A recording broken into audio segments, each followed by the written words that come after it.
Saya pernah menceritakan kalau tidak salah kisah seorang sahabat Nabi. Itu dua kakinya puntung, dua tangannya puntung, matanya buta. Diceritakan bahwasanya beliau rahimahullah radhiyallahu anhu di sebuah kemah di padang pasir. Ya. Kemudian orang ini dijaga oleh anaknya.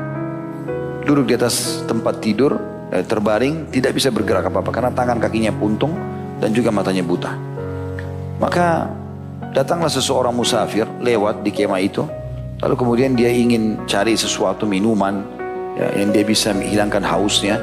Itu dia masuk, dia lihat pemandangan dan lalu dia mengatakan, setelah salam dijawab oleh sahabat Nabi ini, Waalaikumsalam. Kemudian dia mengatakan, saya seorang musafir haus, butuh air, bisa saya minta air?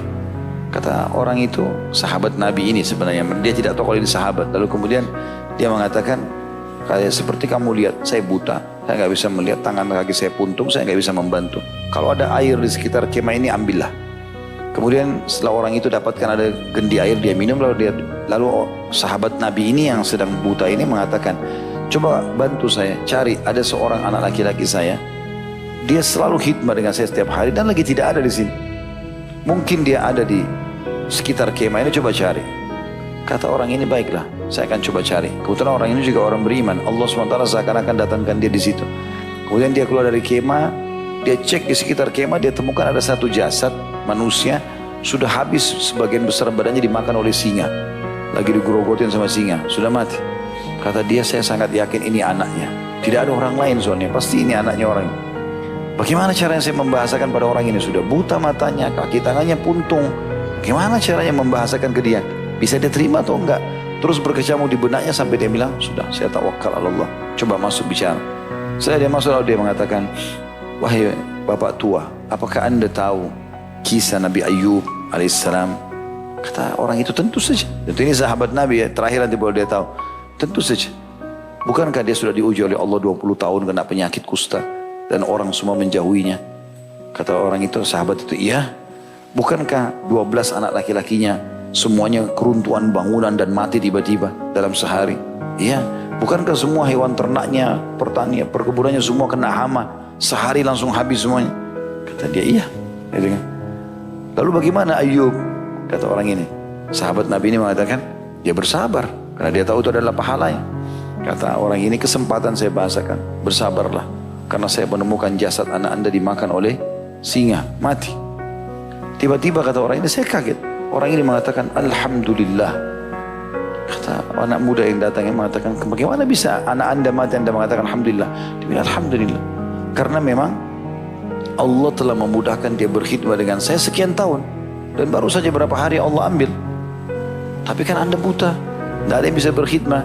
Dia mengatakan, Alhamdulillah. Nikmat Allah yang terbesar yang saya tidak bisa lupakan, lisan saya masih bisa berzikir. Walaupun tangan saya puntung, kaki saya puntung, kemudian mata saya buta. Kata anak muda ini, saya belum pernah menemukan ada orang seperti ini. Lalu tiba-tiba dia syahadat, asyhadu an la ilaha illallah wa anna Muhammad Rasulullah, meninggal dunia. Dia bilang, saya cek, mati.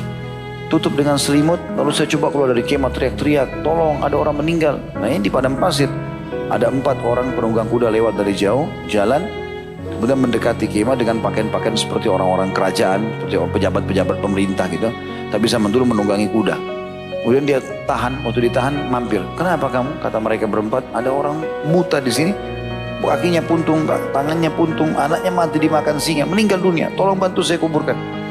Mereka berempat turun. Begitu mereka masuk dalam kemah, dibuka selimutnya, keempat-empatnya menangis, menciumi jenazah itu.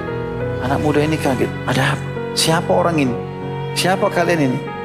Maka mereka berempat mengatakan, kau tidak kenal orang ini? Kata dia, tidak. Dia bilang, kami adalah petugas kerajaan, ya, khilafah pada saat itu. Dan ini adalah salah satu sahabat Nabi yang tertinggal masih hidup. Dia sudah lama dicari oleh khalifah untuk dijadikan sebagai hakim. Tapi dia berusaha melarikan diri sampai kami temukan sekarang dia, tapi dalam bentuk jenazah. Andai saja dia masih hidup, maka kami akan membawanya untuk menjadi hakim di pengadilan kerajaan Islam ini. Gitu. Maka kita ambil pelajaran teman-teman. Bagaimana orang ini, kalau orang sudah tanam cinta dalam dirinya kepada Allah SWT, cobaan seperti ini pun jadi kecil buat dia. Tidak terlalu berat, bisa dilewati.